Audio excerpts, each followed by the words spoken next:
And today I'm going to turn the welcome to my colleague, my friend, and my AARP volunteer here from Northern Virginia as well, Opal Elliott. Opal, will you get the program started for us today? All righty. Thank you so much, Trudy. So good afternoon and welcome. I'm Opal Elliott, and I'm a volunteer community ambassador with AARP here in Northern Virginia. And I want to thank you for joining us for our AARP Tuesday Explore program, exploring Afro-Latino heritage. I'll be joined today by my AARP friends and colleagues, Trudy Murato, who will co-host this session with me, and Don Harmon, our wonderful technical guru. So as always, we ask, and I think Trudy mentioned this, that you place all your questions in the Q&A box found at the bottom right of your screen. We will get to as many of them as we can in the allotted time. This session will run approximately 80 minutes, depending upon the number of questions you ask. So from our earliest beginning, AARP has championed lifelong learning. That's why AARP Virginia is thrilled to bring you our fifth year of Tuesday Explorers, a lifelong learning program offered every Tuesday from January through the end of April at 3 p.m. Eastern Standard Time for curious explorers just like you and I. Our theme for this month is Black History as we celebrate the extraordinary achievements of people of color around the world and also here in the United States. So, for the past 60 years, AARP has been a wise friend and fierce defender, helping individuals to ensure that their money, their health, and happiness live as long as they do. By promising to act as a fierce defender, AARP is helping those people 50 and plus feel confident, in control, and secure as they age. We look out for their loved ones with caregiver programs. We alert them to things about fraud in the community. We have programs on how to stay healthy.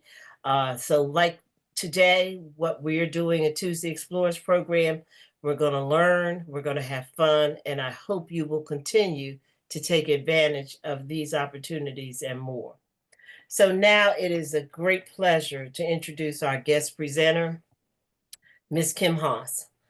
Kim, I'd like to give a little personal plug for Kim. Kim is the granddaughter of one of my mother's dear friends, and her mother and I grew up on the same block in Philadelphia and have shared memories of the joy and the solid foundation we had growing up there so very, very, very long ago.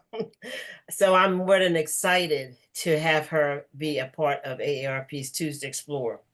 Kim is a graduate of the University of Pittsburgh, where her studies of the Middle Passage led her to want to know where the other enslaved people of the world who did not come to the United States, where did they go? She is a recipient of a Ford Foundation grant and was recently a guest speaker at their Hispanic Heritage Day. She describes herself as a student of culture.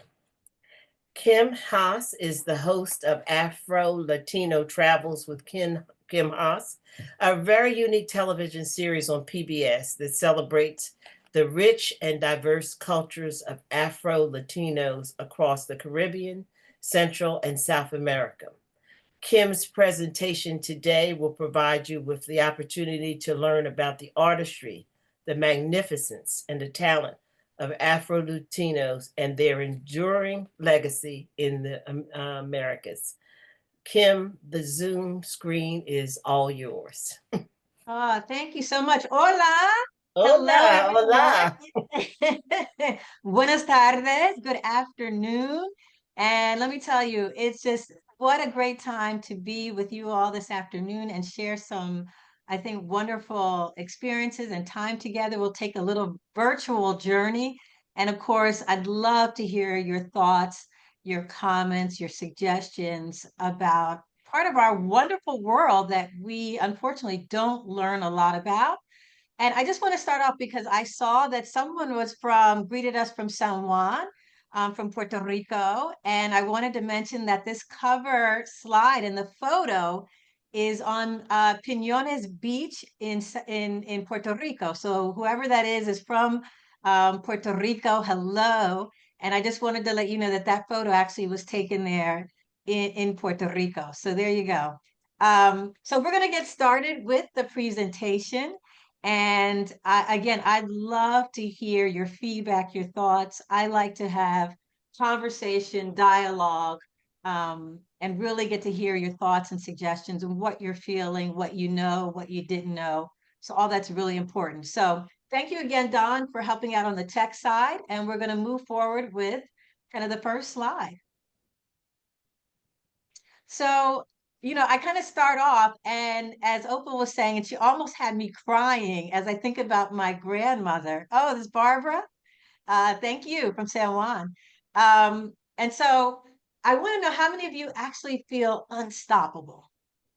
How many of you feel like you could do anything and that there's nothing that you can't do? And I know that, sometimes we don't always feel like, everything's either going in our favor but somebody said, yes, Levy, is it? Yes. So I like it. If people are saying yes, they feel unstoppable. And I hope that that's something that you get from this presentation is how much I feel that these communities throughout Latin America of people of African descent are just unstoppable.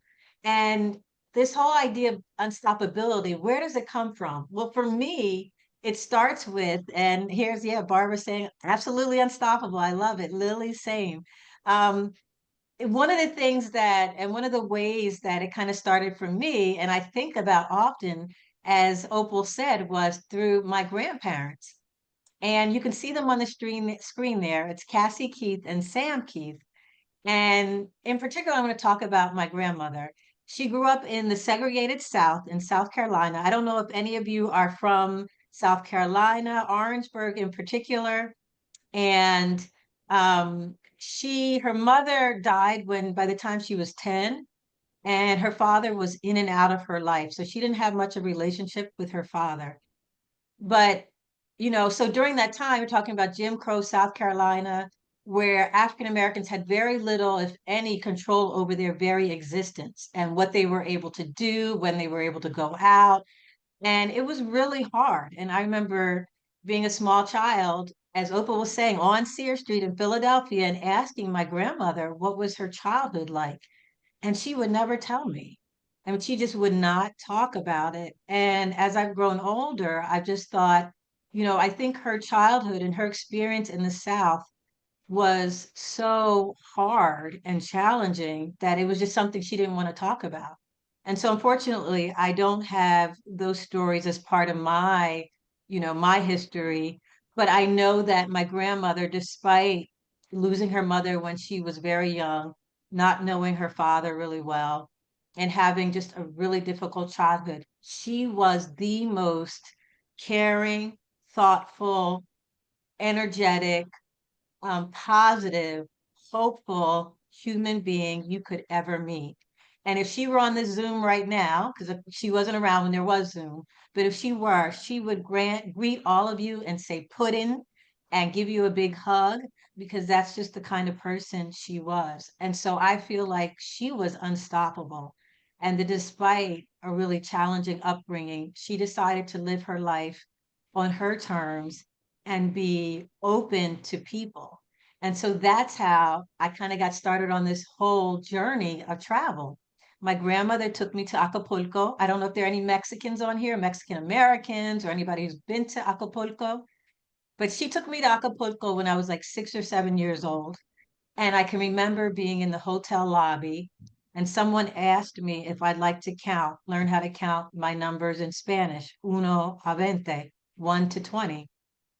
And I was a young kid and I said, sure, sure.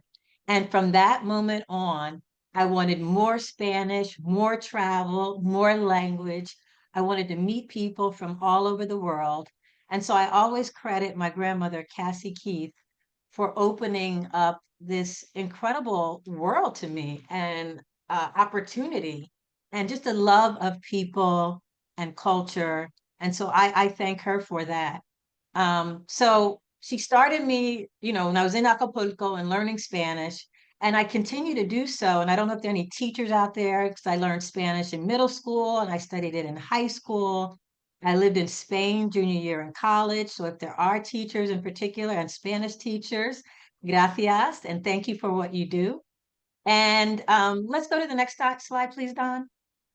So as I mentioned, I was studying Spanish in school, but one of the things that I didn't learn a lot about was the Middle Passage. And I'd love to hear how many of you are familiar with the Middle Passage.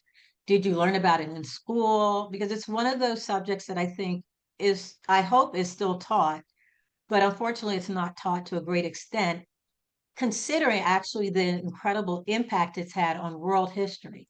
So the Middle Passage is this, so 300 years, the 1500s to the 1800s, when people of African descent, mostly from the western part of Africa, so what is now Nigeria and Ghana, Sierra Leone, these countries on the west that you see there on your screen, were forcibly taken to what we call now the Americas. And where for most of us, and I'm glad to see someone did, I think Miss Smith Hacksaw, that says that she did learn about it, so I'm glad. So you can see where over 12 million people over about 3 centuries actually survived the Middle Passage. So that does not include the number of people that did not make that incredible journey. And so of the 12 million people that survived, about 10% were taken to what is now North America, so the United States and Canada. The great majority, about 90%, were taken to the Caribbean, Central, and South America. So overwhelmingly, the number of people that were taken to the Americas, but again, the Caribbean, Central, and South America are the great majority of people, 90%. So as I started learning more about the Middle Passage and I started traveling more to Venezuela and Cuba and to Puerto Rico and the Dominican Republic, and I started seeing all these people who looked like me and who looked like they could be me, my tío, my tía, my aunt, my uncle, my grandmother, a cousin. And I just got so absolutely enamored with their culture, their experiences, their influences. And so I kept studying about it more and more and kept traveling to these countries and looking for the artists, the musicians, the dancers, because I was always drawn to the arts. And I think Ethel says she was born in the Caribbean, and fantastic. So you can tell us where, and we can talk about that in just a bit. But thank you for that.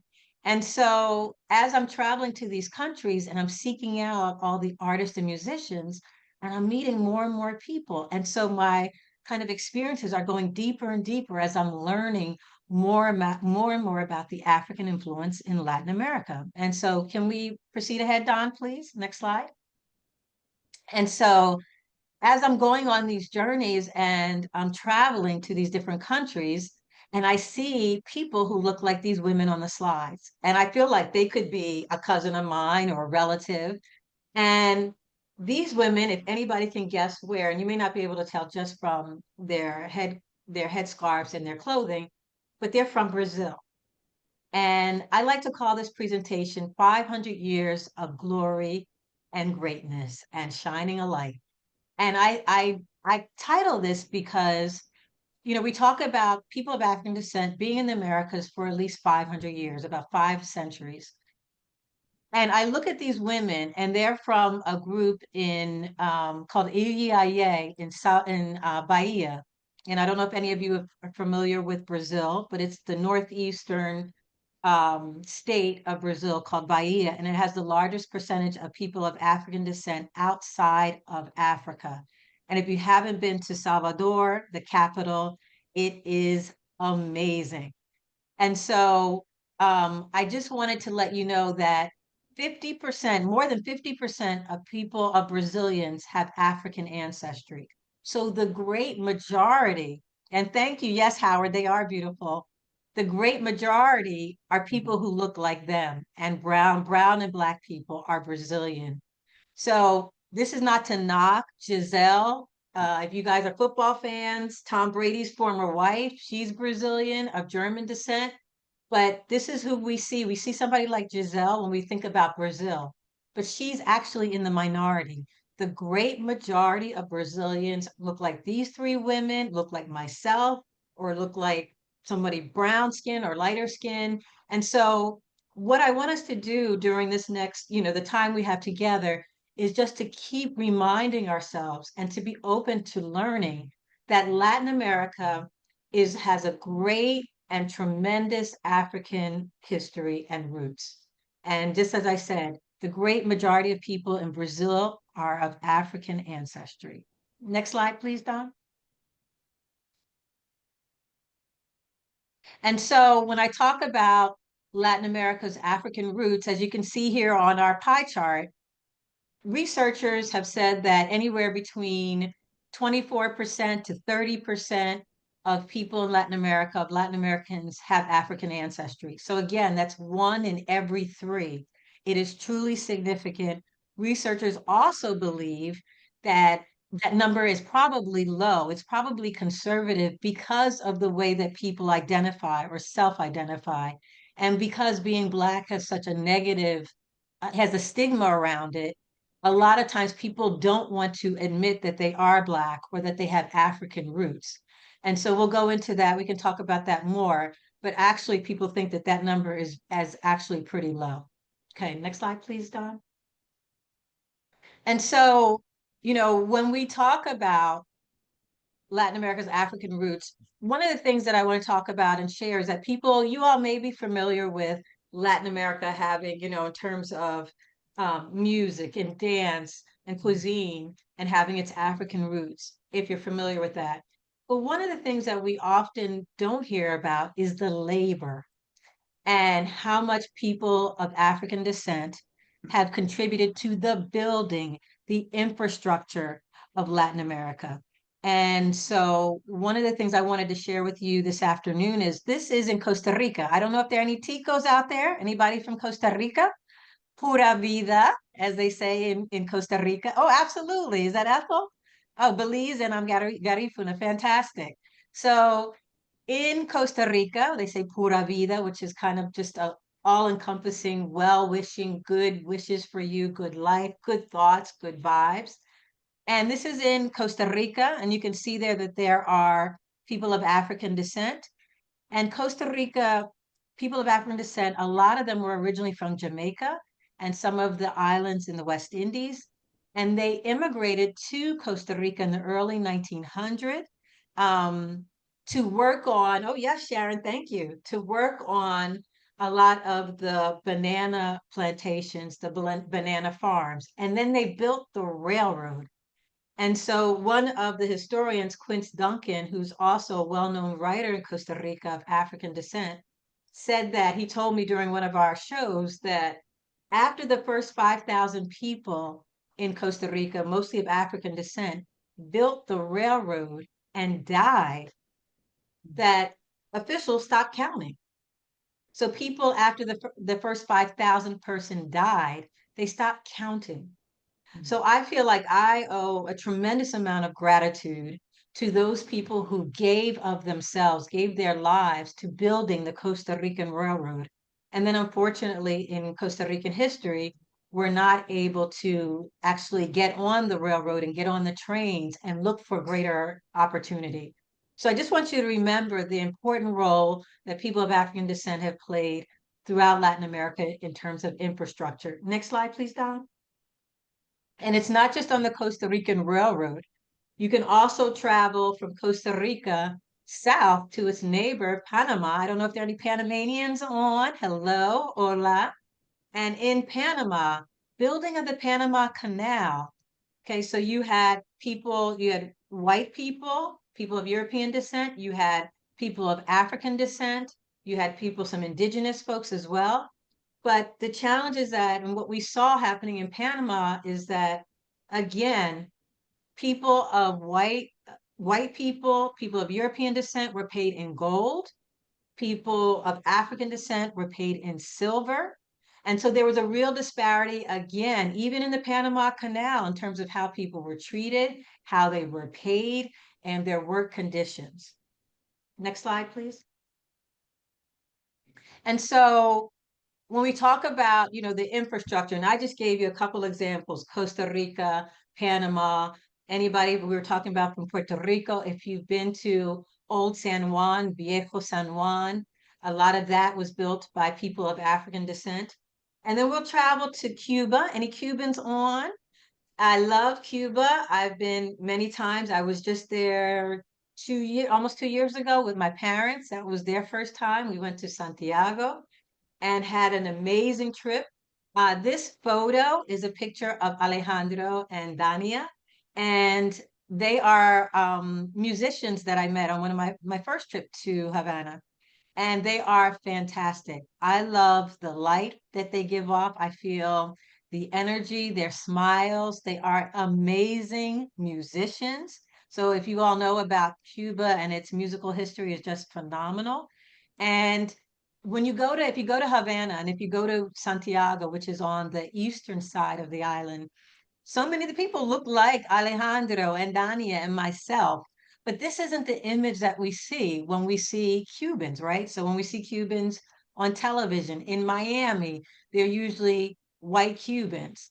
But remember that in Cuba, great percentage of folks look just like Alejandro and Dania. Next slide, please. And then we'll travel from Cuba to Puerto Rico. And this is Cuba, and I'm with Jesus Cepeda. And somebody was saying that, oh yes, Opal, yes, the Buena Vista Social Club. And had remarkable Cuban musicians, absolutely. And speaking of musicians, I'm here with Jesus Cepeda, and he is a bomba musician. And bomba is this dance form and musical genre in Cuba, started by Afro Puerto Rican enslaved and some freed. And it was a way of communicating. This is how they would talk to each other, send messages to each other back and forth. It's through the drum. And the power of drumming is just extraordinary, and what it means to people in these communities. And Jesus was telling me when I was which this was a former home of his parents, and now it's a museum in outside of San Juan. And he was telling me that his father, Rafael Cepeda, used to walk the streets of San Juan and throughout Puerto Rico, extolling the virtues of bomba and trying his best to keep bomba alive because it was dying off, this incredible musical tradition. And so I like to say that Rafael Cepeda was social media. He was Instagram and LinkedIn and Facebook before those things existed, right? Before those platforms existed, Rafael Cepeda was going around and telling people about bomba and performing it in the streets in an effort to save this critical piece of Puerto Rican history and culture. And thanks to Rafael Cepeda and his wife and the Cepeda family, bomba is just thriving now, and not just in Puerto Rico, but throughout the US in particular. So I like to share that story because I think it's so important, and it speaks to the power of each of us as individuals and what one person can do. Okay, next slide, please, Don. And this is in Salvador, Bahia da Bahia, Brazil. It's an amazing city. If you haven't been there, please do go, or you're welcome to come with us. It is just dripping with culture, oozing with culture. It's capoeira. If those of you, if you're not familiar with capoeira, which is the martial arts form, the music is incredible and the people. And I took this picture when I was in Salvador recently, and I just thought it was lovely. And this is a woman, a restaurateur, who opened up a restaurant, and you can see all these great Afro-Brazilian personalities on this wall. And I just love this picture, so I took this one. Next, please, Don. And this is, I like to call this slide a gentleman in Rio. And this is Antonio. So you can say hello to Antonio there. If you see his smile, this is how he was every day. This was in Rio a couple of years ago. And I would just love to see Antonio. He was a bellman at the Marriott on Copacabana, and we would always talk, and I would speak to him in Portuguese, bom dia, good morning. And we would talk in Portuguese. And one of the things that really stuck with me about him is that he would say how difficult his life is, and how he'd say how when he'd cross the street, women would grab their bags and walk on the other side of the street, and how hard it was for him as a Black man in Rio. And I love Brazil. I like to say, eu adoro Brasil. I adore Brazil. But I do have to say that throughout Latin America, they often talk about Latin Americans, how we're a racial democracy and we're all the same. But Latin America still has some really deep-seated issues around race.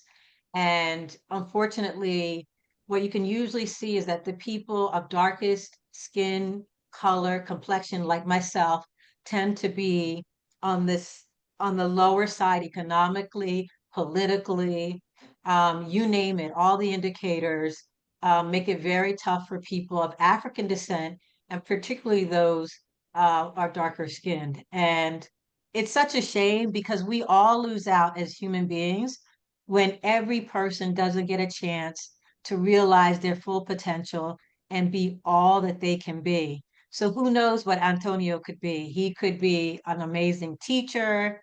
Maybe he wants to be just the bellman that he is, whatever it is. But when we don't allow every single human being to be their full self and to realize their potential, we all lose out as human beings. Next slide, please, Don. And so we'll leave, Rio for a moment and go to Mexico. And if any of you, if you've been to Mexico, these again aren't the people that you tend to see, people of African descent. But Mexico has 1 million Afro-Mexicans who, after 500 years of presence in Mexico, were finally counted just a couple of years ago, I think right around the pandemic.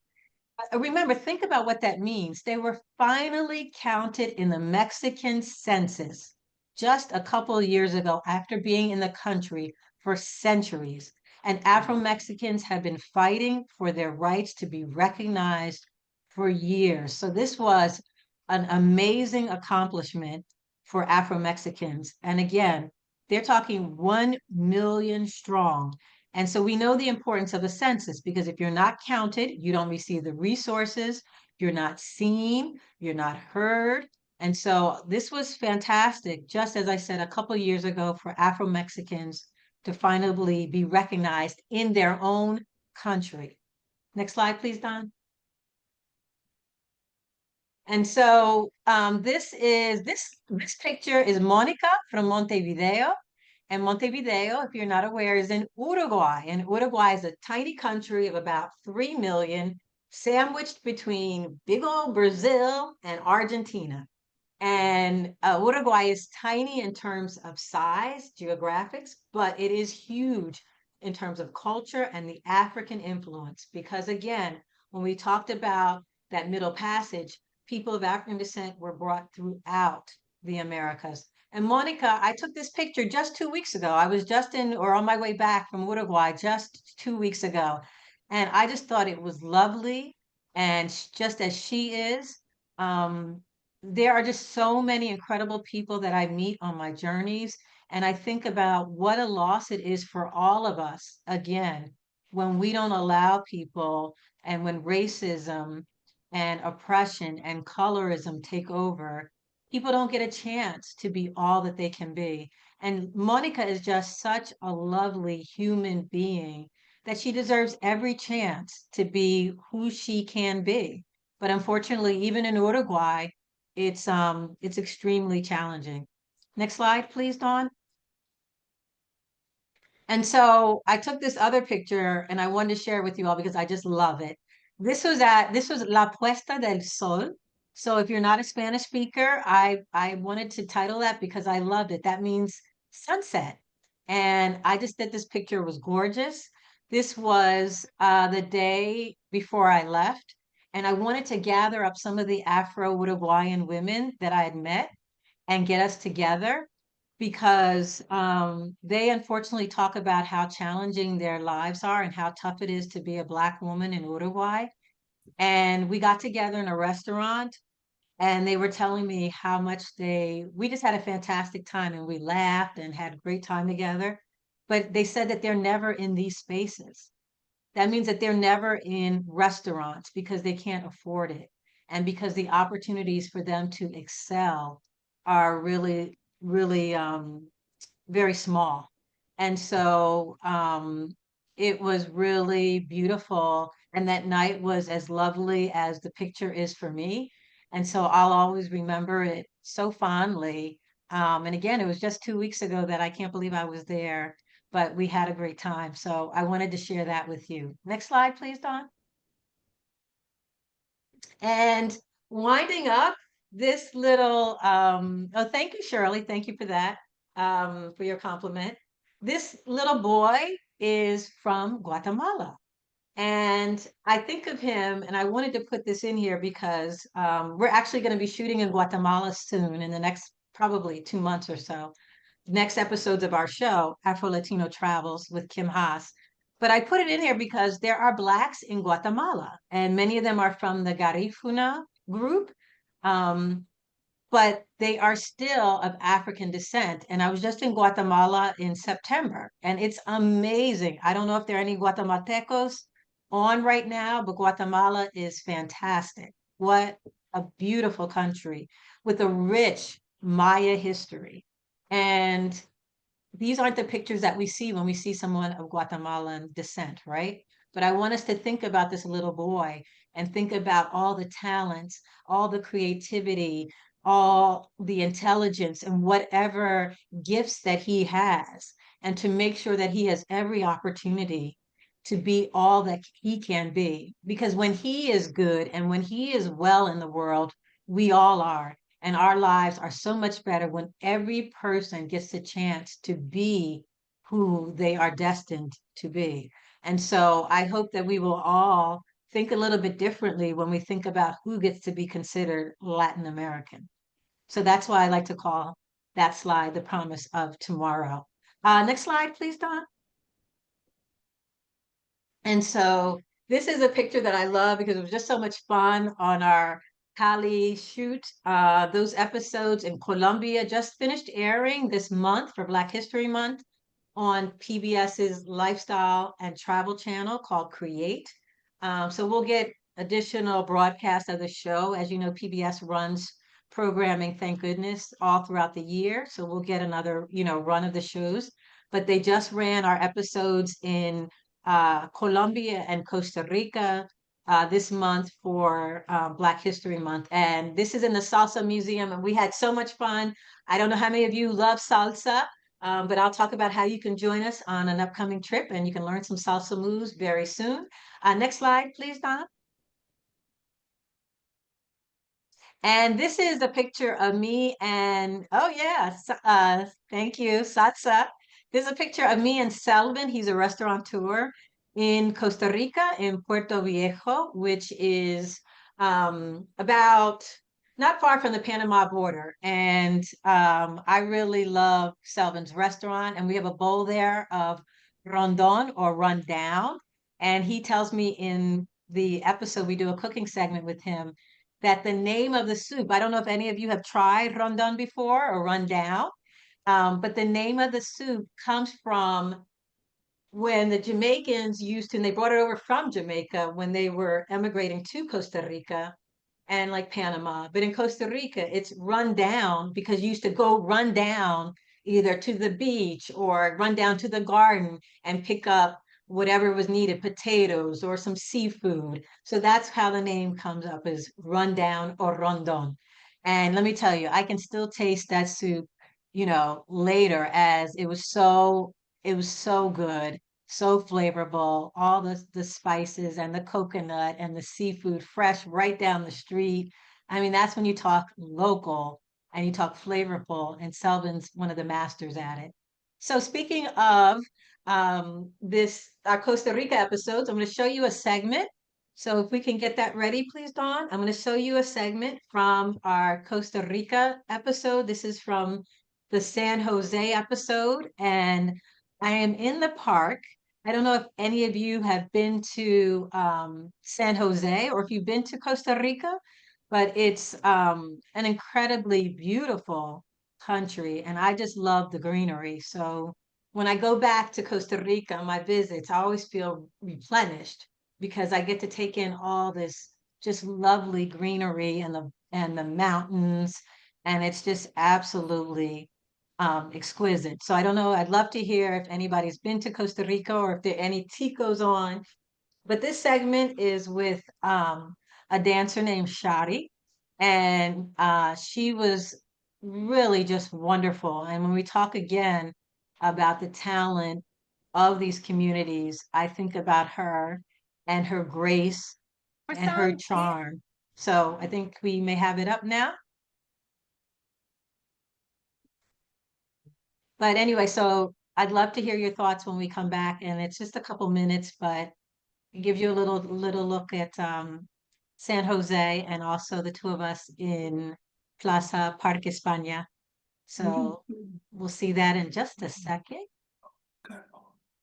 And if you've been to Costa Rica, I would love to hear, or if you know this park in San Jose, please do share because it's we had a really good time. It was a lot of fun. And Susan, yes, I love traveling and have been to Costa Rica. Oh, fantastic. Nice. Uruguay, Yeah. Argentina. Kim, while we're waiting for Don to get the video going, Yes. I wanted to ask you a question. How did you come to develop your PBS show? I think I heard when you spoke at the Ford Foundation that you had tried for 10 years to get funding. Yeah, Yeah. thank you, Opal. Thank you so much. Mhm. Yes, I think a lot of times people may not realize that, and I don't know how many of you watch PBS, but if you watch PBS, for the most part, people who have programs on PBS, producers, hosts, do not get any funding from PBS. So, unless you're like Ken Burns or some of the other more well-known, pardon me, producers and hosts, Henry Louis Gates. Um, Most producers do not get funding from PBS. So you have to go out and look for support and get support. So when I had the idea about 10 years ago, I was asking around and trying to get support for the show. And thank you, Miriam, for a thumbs up for PBS because we need it. We need it right now more than ever. Um, People did not, when I said, oh, I have a show about Afro-Latinos, and people would look at me like, what? And I said, okay, well, people of African descent in like Brazil or Cuba, or people who look like me, and people would just kind of look at me like, wait, what is she talking about? And it really just didn't go anywhere. And so I tried for years to get support from corporations and foundations, and it was not forthcoming until finally I was told to, a friend of mine said, you know what, you're going to have to produce the show yourself because you are not going to be able to, at this point, get funding and support for it. And so I finally decided, okay, I'll just shoot it myself because I was tired of asking people, frankly. And I said, you know what? I'll just shoot it myself. And as they say, right, sometimes you just have to step out on faith. And so I did. And before we shot it, I met someone from the Costa Rica Tourism Board, and he said he would help us with some of the support. Oh, there, it looks like it's coming up. Thank you, Robin. We appreciate you loving PBS. And Darlene, yes. And again, please continue to support PBS because it's Just a form of important right now. exercise or reserved for special occasions. But for Sharifa Crawford Clark, a professional dancer on stage and off, dance represents so much more. Shadi's style combines traditional Caribbean dance steps with African movements that truly celebrate her heritage. Vámonos. Hola, Shadi. Hello. It's a pleasure to be here. Thank you very much. But where are we? We are in Park, Spain, in the center of San Jose. It's absolutely gorgeous. It's a great place It's for a great dance. place, yes. ¿Qué tipo de baile va a enseñarme hoy? Vamos a hacer un Calipso, caribeño, Dice como, calipso. como mujer cadera. Okay. Y usted, pero y cuando hablamos del Caribe, de los movimientos caribeños, ¿de qué estamos hablando? Sí, estamos hablando de una fusión de movimientos, puede ser afro, de África, obviamente, jamaiquinos y latinoamericanos también, tropicales. Es una fusión. Es una forma de cultura, entonces pienso que al menos en la parte afro, desde la opresión que se ha vivido durante años, la danza ha sido una forma de unión entre familia, tribus y de liberación, una forma de ser felices y a pesar de las situaciones que tenemos en lo cotidiano, podemos expresarnos y ser libres y ser quienes somos en realidad. Ok, muy bien. Vamos a empezar moviendo las caderas un poquito de lado a lado, like, como dibujando un 8, like, un 8, un 8 para allá, para allá, para allá. Exacto. Y cada vez más grande, okay. Más grande. Eso, muy bien. Ahora vamos a quedar solo para un lado. Vamos a sacar, igual, dibujando como un círculo. Okay. Círculo para allá. Para allá, eso, muy bien. A eso le vamos a agregar unas manos que vamos a hacer como dibujando un sol. 1, 2, 3, 4. Más despacio los brazos. 2, eso. 3. Brazo. Para el otro lado. Brazo. Eso. Y ahora más rápido. Vamos al sol.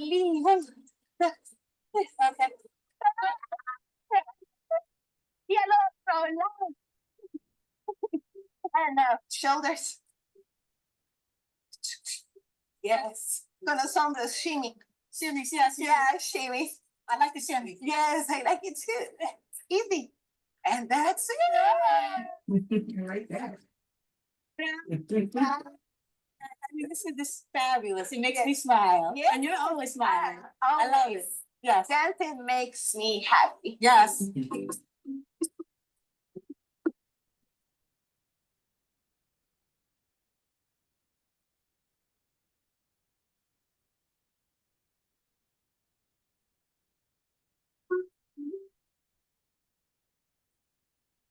Tell me, what does dance mean to you? Y el baile es un estilo de vida, la verdad. Una forma de conocerse, de push yourself, de amarse también y de dar a las personas algo, luz. Amarse. Amarse, claro, claro. Uno se conoce y conoce los límites que tiene y también hasta dónde puede llegar. De verdad, ha sido un placer, un gran placer. El placer es mío. Ojalá que les guste Costa Rica. Me encanta. Gracias por compartir nuestra cultura. Placer.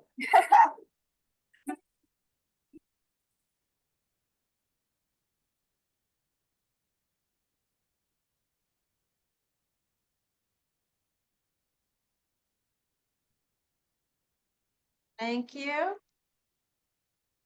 Thank you, Don. So just going back to the last part of the presentation, and just to talk about the last few things, as I know in terms of looking at the clock, I want to respect, everyone's time. But there are, yes, you can definitely check your local PBS stations for airings. As I mentioned, we had an airing on Create this last month, so that was across the country.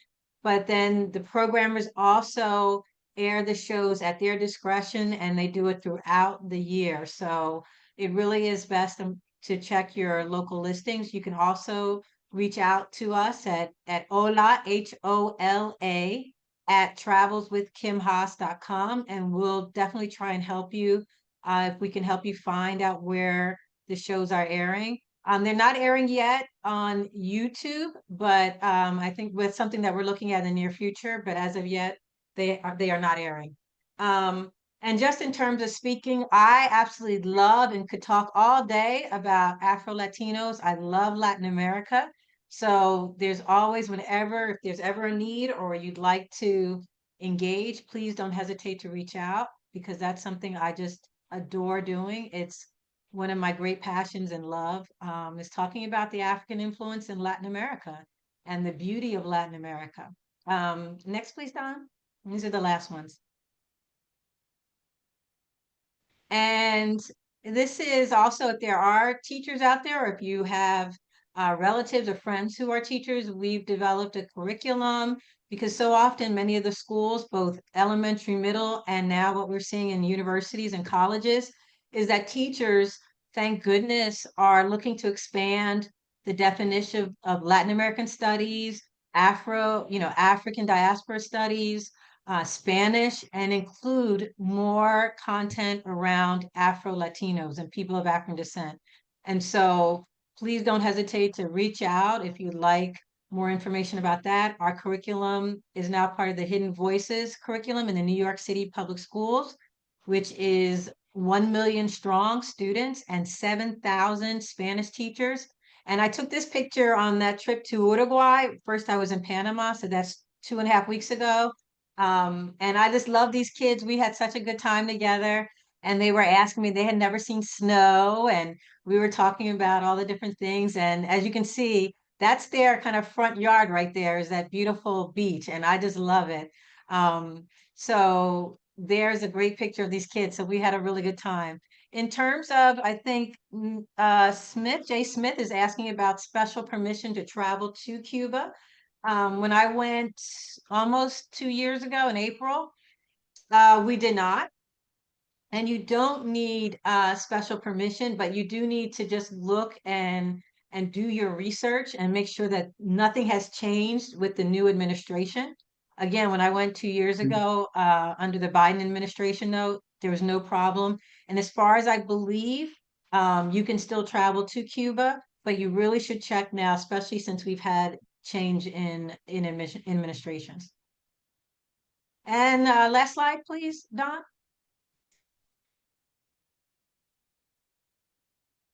And then we have tours. And so this is a tour we did to Costa Rica. And in the middle there is the amazing author Quince Duncan, who was credited and is credited with writing the first book that included Afro-Costa Ricans in literature. So before Quince Duncan, nothing about Afro-Costa Ricans was in Costa Rican literature, which is amazing. And so we had him as a speaker, and he also appeared in the San Jose episode of Afro-Latino Travels. He's just fantastic. And there's 1 or 2 more slides, please, Don. Excuse me, I'm sorry. And so you can travel with us. We are going to Colombia this year. And these are some of the pictures from past tours to Costa Rica. And so we're going in July. So if you have any questions, if you're interested in more information, we're happy to speak with you, to send you more information. It is, you can reach out to me at Kim at Travels with Kim Haas, and you can see it right there, .com. And I think I missed a comment in the chat there. I'm sorry, but I'll try and check it. But this is our tour, and there's one more slide, please, Don. And then there it is, the soul of Afro-Colombian culture. Thank you for putting up, Trudy, the email. You're welcome to reach out to us there. We're happy to help. And this was when we were shooting in Colombia, and these women are our midwives, and they maintain this incredible tradition of midwifery in Buenaventura, Colombia, which is a mostly Afro-Colombian city. And let me tell you, the care and the love that they give to pregnant women. I mean, I wish I was pregnant again. I almost wish I was having another baby because I would go to them, because I mean, they take wonderful care and have this rich tradition of caring for pregnant women that is just so lovely. And so we met with them and shot some footage with them in Buenaventura, Colombia. So you're welcome to come with us. We've got, as you can see, an 8-day tour of Cali and Cartagena, which is, I'm really excited, super fantastic. So thank you all so much. Muchísimas gracias. And I'm gonna turn it back over to Opal. All righty. Well, it's question and answer time. And Trudy, would you like to take the questions? I think they have about 4 I see in the Q&A. and you may have some others and I also. So Trudy, would you like to take over? Okay. Well, Kim, you've done a wonderful job of sharing some of the tour information that you are personally responsible for. Are you aware of any other groups that may sponsor travel programs to countries that are Afro-Latino oriented? You know what? I don't know. That's not to say that there aren't tours or companies that do. I think um, there may be, you have to check some of the tour companies were starting to offer maybe, like an Afro-Cuban tour or specialized. Thank you so much to those people in the chat. But I don't know who else is doing it. I know that we are one of the, only tour companies that's really offering an Afro, because it's, the tours are tours that I'm creating. So based around our shows and my experiences. And also the other thing is we really try and make sure that we work with as much as possible Afro-descendant vendors. We try and make sure that we have Afro, in this instance, Colombian, that we work with them so that we are really supporting the community as well. Very good. Thank you. Sure, sure. You mentioned earlier in the presentation with regard to Black individuals in Argentina. What happened to the Black individuals in Argentina and where are they now, I guess? So are you talking about in Uruguay? Well, they said Argentina. So there is a community of Afro Argentines and Afro Uruguayans. And so in Uruguay and in Argentina, there were many years ago, there was a genocide. And in those countries, they had people of African descent that were in the countries in Argentina, in Uruguay, and they had them fighting in a war in the front lines, and it decimated a large percentage of the population. And so Uruguay, while it's now 3 million inhabitants, residents of Uruguay, the Afro-Uruguayans are about 10% of the population. So it was a concerted effort to get rid of the population. And so that's what happened in particular in Uruguay. And you had wars and conflicts, and they were pushed to the front lines.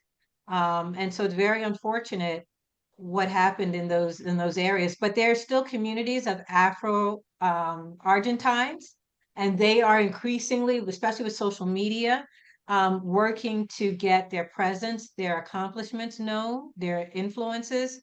And I don't know how many of you may know this, but tango is believed to have been of Afro Argentine Uruguayan descent creation.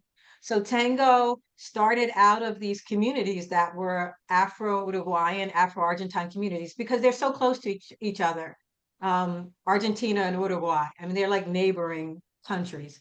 And so the populations move back and forth, and it is believed that tango, even the word tango, Tango, is believed to have African roots. And so it started out of these communities and then eventually spread to where it is a national symbol.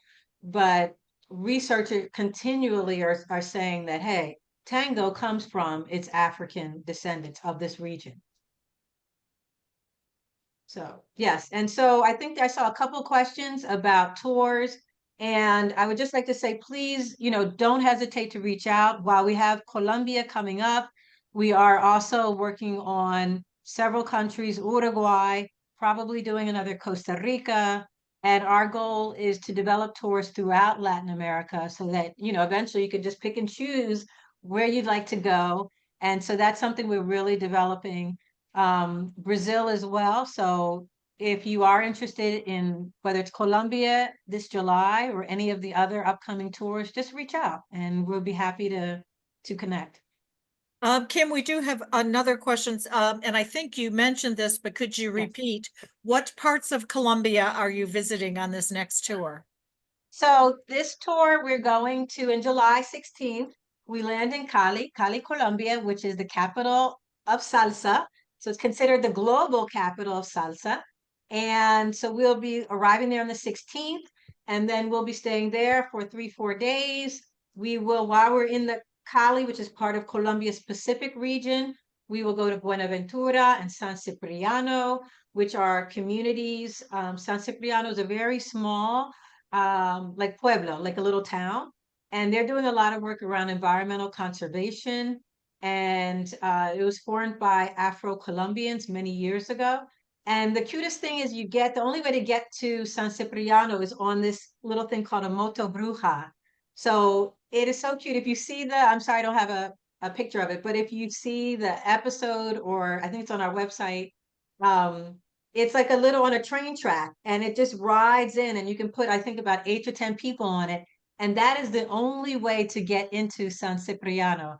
So it's really cool, unique, and you're at ground level, and then you ride into the town, and it's going to be a really, I think, wonderful, especially for those of us who live and work like in the concrete jungle. Like I live right by New York, so I'm always feel, as I said earlier, replenished when I'm around such greenery, and it's just really a beautiful place. And so they're going to talk about their work around sustainability and tourism and environmental sustainability as well. So Excellent. And yes. one last question before I turn the program back over to Opal. In your travels, do you find that there are many young people that are willing and eager to learn about their Afro-Latina heritage as far as it relates to music and dance and art? Yes, I do. And I'm grateful, because I think that's where, and also through education, like New York City Public Schools, putting this as part of the curriculum, that's how we change minds. That's how people open up their hearts. That's how people learn about others, and the earlier we can start, where we can have children, in middle school and in high school, learning that there are Blacks in Costa Rica, that there are Blacks in Brazil, that there are Blacks in Uruguay. That's going to change everything, because they'll learn about it from the beginning versus someone else. When I started really learning about it, in college. And so they'll have, I think, a broader view, hopefully, of the immensity and the diversity of Latin America. So I see that as a definite positive, in terms of young people learning more and more and being more and more interested and curious about Latin America's African roots. Absolutely. Excellent. Kim, thank you so much. Me, with only one stamp on my passport, All right. have thoroughly enjoyed this program, and I personally thank you for taking the time and energy to share this with us. And Opal, I'm going to turn it back over to you to close out the program. All righty. Well, one thing I can say for sure, Kim, is that you can tell from the responses in the chat that your program was well received, and you're probably going to have a couple people on the tours with you as you go forward. So thank you again. On behalf of AARP Virginia, I just want to thank you for sharing and enlightening us about the rich culture and heritage of Afro-Latinos. I learned so many things myself, and I think I'm a student of culture. But one thing I did learn was that of the 11 million people, only 450,000 came to the United States. And I did not learn that in school. I went to school in Philadelphia, and it was eons ago. And I went to college in New Jersey, and I've taken many Afro studies, and I didn't know that only 450,000. I should have, because I am a child of Caribbean descent. And I knew that they dropped a group off in the Cayman Islands, of sure, but now I know the numbers, and it's staggering to know that not all of us were here. So that was wonderful. The other thing that I liked and that I would take away was that 1 in 3 people in Latin America have Afro-Latino or African descendants, although it probably is not acknowledged. They may not want to acknowledge it, just like here there were people in the Americas who passed, whose color made it easy to pass, and probably the same thing has happened. So that was important for me too. And it also warms my heart to know that Cassie Keith, our wonderful neighbor in Philadelphia planted that bug in you to travel. I'm telling you, you know, that's a wonderful, and I'm so glad she planted it, and I'm sure you are too. So we'd love to get your feedback on today's program and ideas for future programs. So you will be receiving a follow-up link and a survey. In addition, you'll receive a copy of today's program also. So Tuesday Explorers will continue next week as part of our month of Women's History. And we invite you to join on March 4th as we explore the life of Ethel Andrus, founder of AARP, in a series entitled Ethel Andrus, One Woman Who Changed America. In the chat box, you'll see a link to that register for that next week's program. Once again, much thanks to Kim Haas for a fantastic, enlightening presentation, and I know that you have been well received. So until next time, we encourage you to continue exploring, stay curious, and happy travels. Take care. Bye-bye. Gracias, gracias. Thank you, Don. Bye.